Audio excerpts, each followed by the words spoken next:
My name is Naomi, and I am 27 years old. I had been married for 5 years to a man named Dominic, who was 38. We had a little girl just turned 4. There was a time when laughter filled every corner of our home. We were so close, so tangled up in each other's lives. We had our own small rituals. Every night we brewed a pot of jasmine tea, sat together, talked, and smiled like nothing else in the world mattered. I felt cherished. I felt chosen. And then, one day, without warning, everything began to shift. Dominic would come home from work, eat dinner in silence, stare at the television, and disappear into sleep.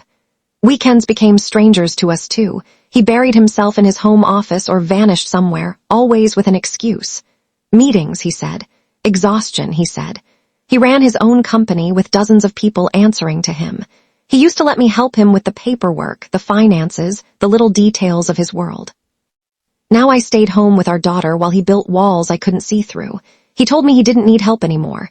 He told me he couldn't trust anyone, not even me. Those words cut somewhere deep. I missed the hours we used to share. I missed our tea, our conversations, the way his eyes used to find mine across a room. Silence moved into our house like a permanent tenant.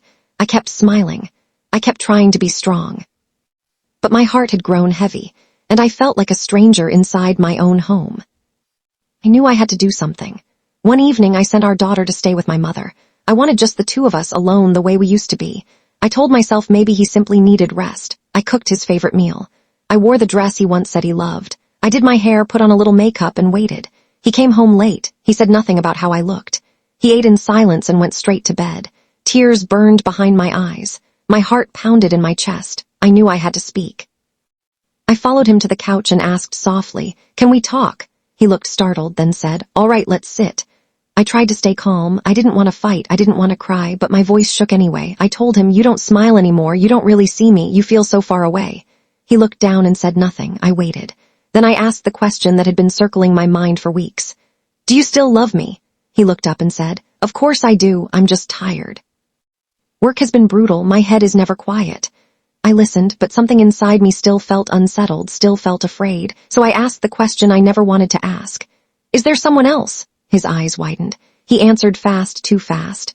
"No, never. I'm just busy. I'm under so much pressure." He took my hand, told me he loved me, asked me to be patient a little longer. I nodded slowly. I wanted so badly to believe him. I said, "Okay, I'll wait." But deep down, the loneliness stayed. Time passed and nothing changed. He still came home late. He still said almost nothing. I planned a weekend away, just the two of us. When I brought it up, he simply said, "Not now, maybe next month."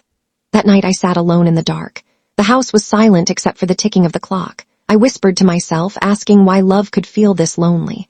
I looked through old photographs, our wedding day, our first trip together, days when we used to laugh so easily.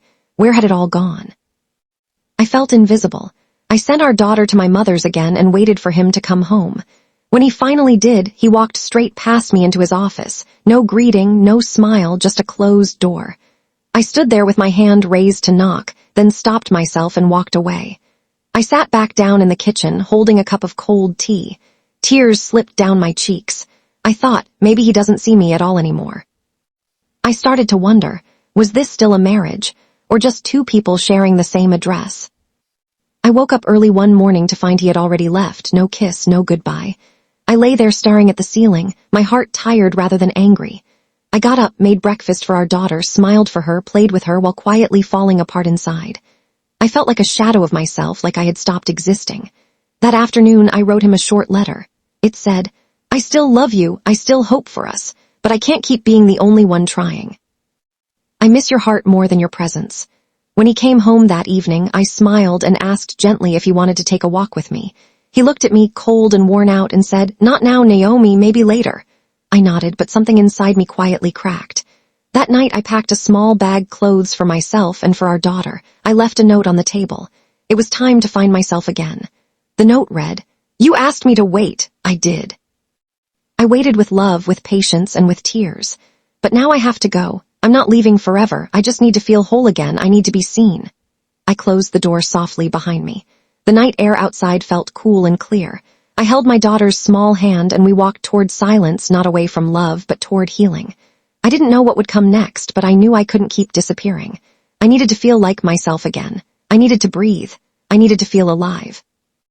One night after putting our daughter to bed, I walked into the living room. Dominic had left his phone on the table while he showered. I wasn't looking for anything, but the screen lit up on its own.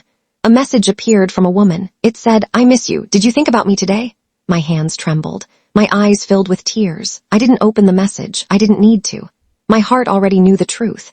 When he came back into the room, smiling, I just looked at him. How could he do this to me? I didn't scream. I didn't sob out loud. I stayed quiet. I was afraid that asking would make it real. That night I lay beside him in bed. He slept peacefully. I cried in silence. My heart was shattering piece by piece. I had given him everything, my love, my time, my dreams, and now he was giving his heart to someone else. The next morning, I sat at the kitchen table holding a cup of cold tea. He walked in and said, "Good morning." I didn't answer. He didn't even notice. He left for work and I sat there feeling like nothing at all. All day I watched our daughter play. I smiled for her, but inside I was falling apart. That evening, I sat alone again and made a decision not to destroy our family, but to save myself. When he came home, I asked him to sit down. My voice was calm. I said I saw the message. He looked shocked, but he didn't deny it. He said, "I'm sorry, I never meant to hurt you."